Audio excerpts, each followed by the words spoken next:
Radiating from the Lone Star State and stretching from coast to coast and border to border, this is On Radio, the weekly download from your family of companies: CMS Wireless, Enertech, ET Tower, Legacy, and Mountain Wireless. Welcome to On Radio.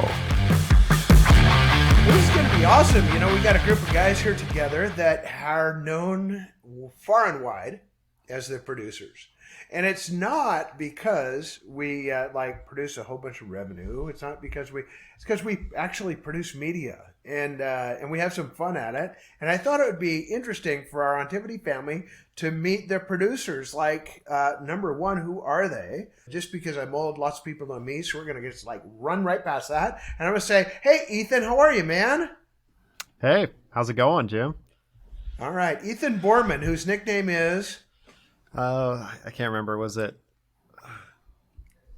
the Hankster? I think the Hankster. That was what it was. The Hankster. Oh yeah. So you can see now that he's really quick on his feet. So he's the thoughtful version of this. But there's another guy out there, and his name is Chris. Say hello, Chris. Introduce yourself. Hello, Chris Balashotis, alias the Greek. The Greek, aka the Greek. Okay, so I started looking and I'm trying to distill down for everybody. They're seeing the Hankster and the Greek back there, and you're sneaking around sites and you're taking pictures and videos and you're doing basically epically cool stuff. But that's who they are. What do we do? And I thought, number one, everybody has to know where we came from in order to understand who we are, where we're going. And we're going to do that a little bit, but our job is communication, isn't it? Yeah, it's telling the story of who we are, what we do, and how we do it. And that's, we got the best job in the company, I think. We get to go around and talk to guys and see them climb up towers and, do all the fun stuff. And then we get to show other people how we do it. And that's the fun part, I think. Yeah. No, I agree. That's my favorite part, is actually probably going out in the field and then just interacting with our guys and then seeing what they're doing and just getting them, seeing their excitement build as they're hey, come look at what I'm doing here. Hey, can I show you this? And they get so excited about it, and especially when they can see themselves in the video later and they're really that anticipation builds. And I think that's my favorite part. That was me on camera. I was showing a guy some video footage that we shot the other day, and he had got to climb up a tower, and he was looking at the footage. He goes, "Oh man, I just love this so much." And now he's a supervisor. He doesn't get to do it that much, but he goes, "Man, I just miss that part. I love that part of the job, and I miss it a lot." And so, right on. It was special for him to get to go up there and do that again. That's really cool. So as I look at the history, I have to go back into 2019. And so this first thing is a tip of the cap to the father, all Ontivity media, and that is Mac Daddy G. Scott McGugan. He and I hooked up in 2019, and we were diving into social media. We actually had a Facebook page, and and we actually had it before then, but to craft our communication, he kind of started this whole ball rolling, didn't he? Yeah.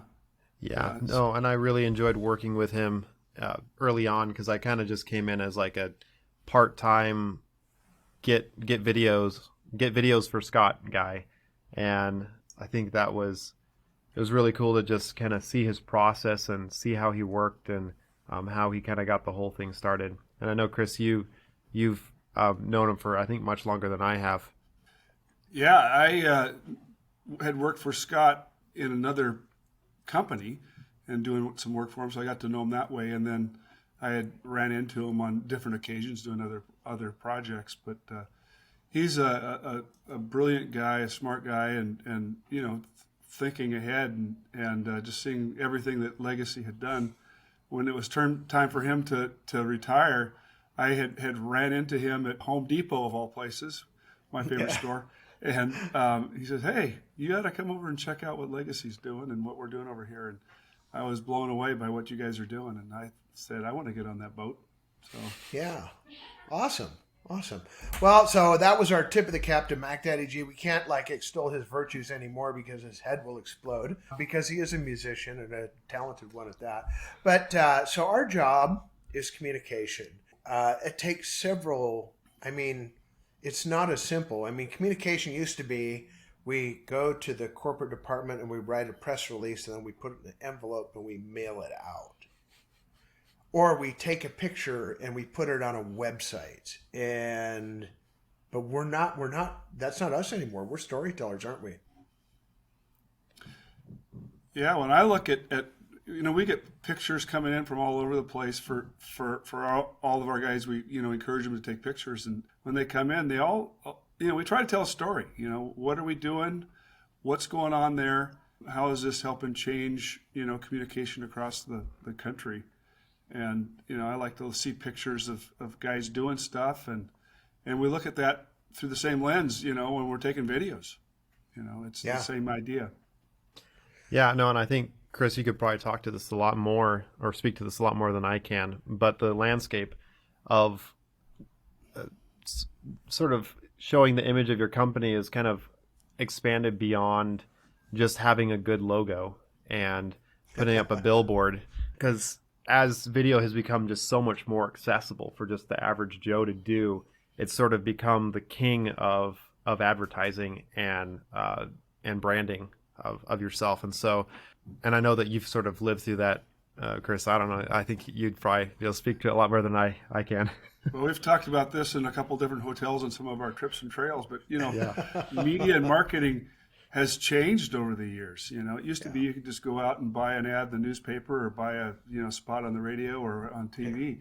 It's not like that anymore. It's just we've got so many different options and so many different audiences, and it's so broken down. And trying to build followers now through social media, that's what we're trying to do, and trying to speak to our audiences. And they're very selective, but we're trying to scratch an itch and reach out to them, much like we did, in the olden days, but it's different now. And having all these different platforms that we are using, Facebook, Instagram, YouTube, and Twitter and others, we're trying to reach our audience through those methods, and experimenting too. We're doing the experiments, and what works and what do people respond to, we track it.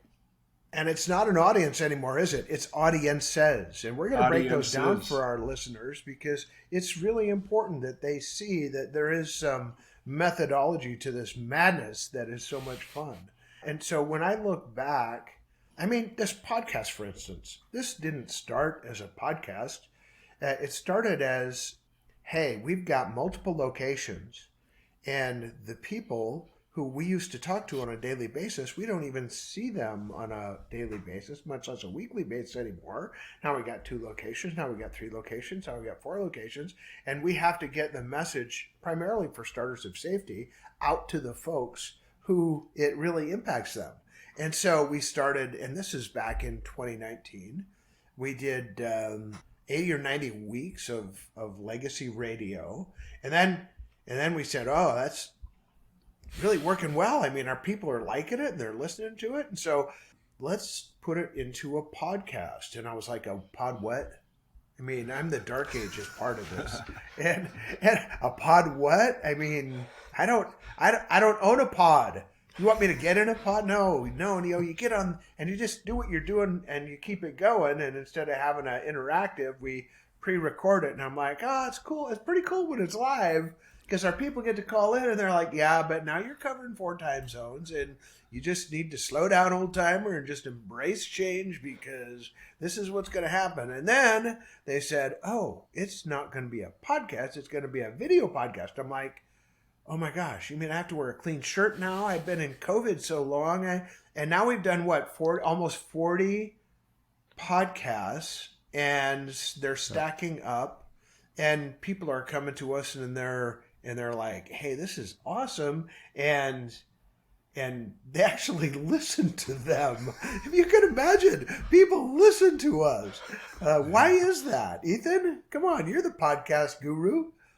You know what? I like to think of podcasts as sort of this thing that everybody desires to kind of listen into, because all of us remember when we were in the living room with our uncle and aunts and our parents, and they're talking about something, and you just want to be the fly on the wall as a kid, just kind of sitting there listening to what they're chatting about. And podcasts sort of emulate that, and I think it's really, really cool, and it's a really just sort of a very personal way of reaching out to people and allowing people to just kind of sit in on, in our living room as we chat about tower stuff. And I think that's why it's kind of taken off. Yeah. And what's cool about it, I think, is that our audience isn't just here. I mean, we're talking with and showing and telling to brothers, sisters, wives, mothers, fathers.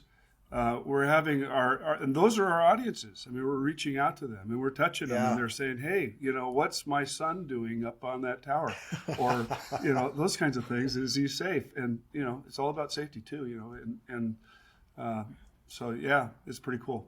Well, and that's one of the challenges that we have to be able to communicate is safety is not like the most exciting word on the planet.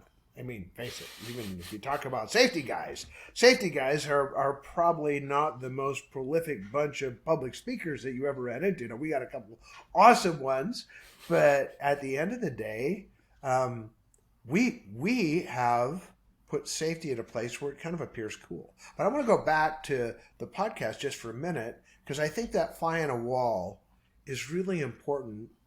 And I think when we tie that to what Chris was talking about, the audience is morphing and it's changing and it's moving, because we get suppliers are listening to us. That's one of the legs of our stool, is we have our people, our suppliers, and our customers, and they're all part of that three-legged stool, and all three legs are listening to us. We got customers that are calling me and going, hey, that was a really good podcast. I'm like going, seriously, you listened to it? and they're like, yeah. And then we get some pretty famous people like you two on our podcast, and now the ratings are going to go through the roof.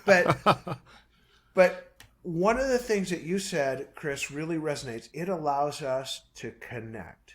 We're actually connecting people to a place where they can't otherwise go. You can't have your spouse or your kids jump in the pickup and come to work with you, but you can go on a podcast with them. Yep. You can go on a podcast. You can go and look at photos that are on our social media.